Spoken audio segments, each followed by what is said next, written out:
إن لله وإنا إليه راجعون الله نحرسته wax magaalada Garowe ku geeriyootay gabadh ruwaayada la matalaysay imtixaanka caanka ee Libaax Kabeeye sidoo kale Asid Biyaamo hadaba gabadhan ayaa la sheegay in ku qaraxday baaskoolad ay ruwaayada ku dhigaysay iyadoona gabadhan inta badan ba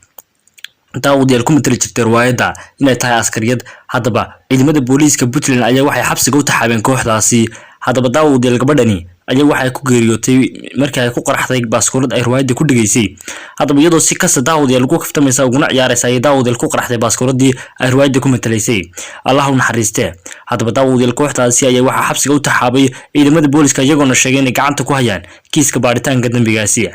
Libaax Kabeeye iyo daawadayaal Asid Biyaamo ayaa daawad muddooyinka ugu dambeysay wax ruwaayada ku dhigayeen magaalada Garowe iyagoona asal ahaan ka soo jeeda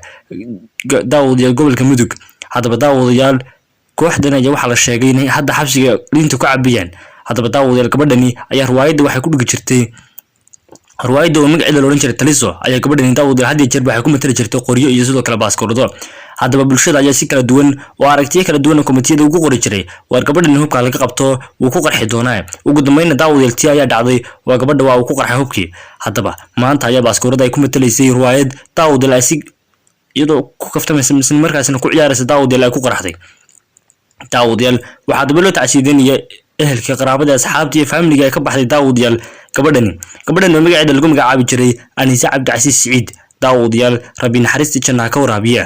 hadaba daawad gabadhani oo muddo badan daawad bulshada Soomaaliyeed ay komitiga ugu qoraysay walaal Ilaahay khayr ha ku siiyo qoriga iyo baaskooladna walaal aad ku matalaysay ruwaayadaha maadaama ruwaayadu ay tahay mid ay ku qoran tahay magaceeda Taliso oo daawad magaca Taliso iska lahayd haddana daawad bulshada Soomaaliyeed waxay uga digaysay gabadhaasi in daawad baaskooladahaasi iyo qoryaha ay sidato ay wax yeelayaan maadaama ay tahay qof dumar balse daawad ugu dambeyn waxa dhacday tii oo wax ku qaraxday daawad baaskooladii ay daawad ruwaayada ku dhigaysay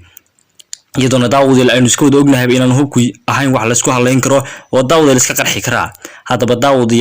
idinkuna oo soo ducayn kartaan idinkoo ku soo ducaynaya barta hoose komitiga daawad